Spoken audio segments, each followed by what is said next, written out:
Machar Kual took up his new assignment as the governor of Ruang State on Monday. In a statement to SSBC, the governor said his priority was to improve education, health, security in the state. He also called for cooperation in order to develop a new state.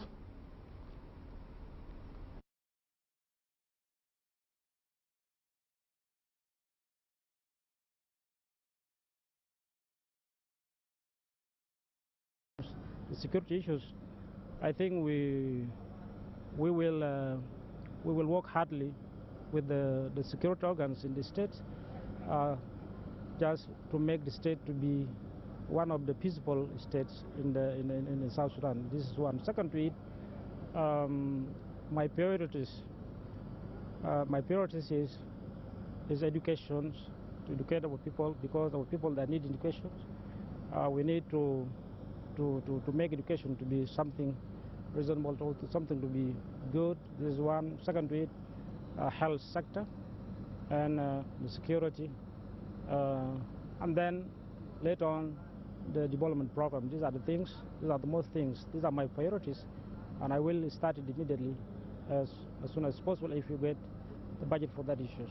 Still from the State House, President Kiir witnessed the swearing-in ceremony of the new governor of Ruang State. In his remarks during the ceremony, President Kiir said he accepted the recommendation of the first Vice President to endorse Tim Machar Kuala as the new governor after leaving Tajid Daduch in line with the August 2015 peace agreement. Deputy Chief Justice Garang Garwish administered the ceremony before President Kiir and his first Vice President Taban Dengai. The first Vice President described him as one of his longest serving officials during his days as governor of the former Unity State. Telling you that no ita semita kullu kalam kalgalu azumulahin ita taban muwassi no ita qudra al-mas'uliyya لو هيتا قدر المسؤولية كلا عاي نشوف إنه هيتا عقلك أوسع من جسمك وهيتا تقدر تحل المشاكل دي كله. تاكيرك دم يستمر في الليل وأنا جبت ناس جداد في شمال النيل وفي ملكال. الناس ده كلهم كوادر متعاركة شعبية. أنا اللي جبتهم أنا. يمكن انت ما بتعرف، يمكن بتعرف طار منبوي بسيط ما بكون كثير، يمكن بتعرف بينكاك بسيط ما كثير، لكن انا جبتهم لك لأنا فتيتهم في الحركة الشعبية. داير زول البيت مع ناس في شمال النيل وفي النيل، كلهم ناس دي الناس بتاع الحركة الشعبية. انا بقيت مبسوط عشان نكون جزء من الناس اللي هيكونوا جزء من المساهمين في تنفيذ الاتفاقية. مبادرة بعد الحوار الوطني، أنا بفتكر البادرة دي سيد الرئيس ممكن نخلد الناس داخل وخارج يكونوا مبسوطين.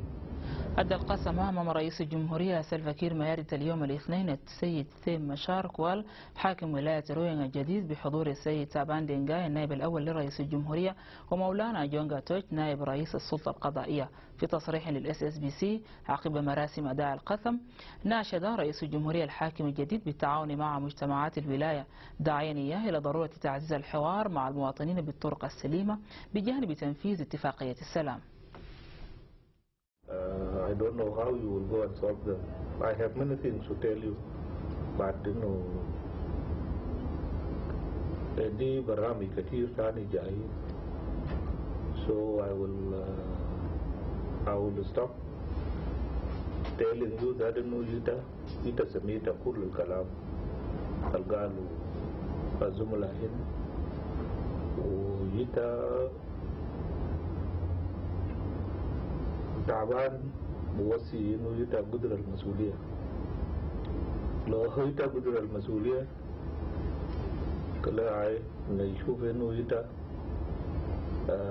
عقلك أوسع من جسمك ويتا تقدر تحل المشاكل دي كله.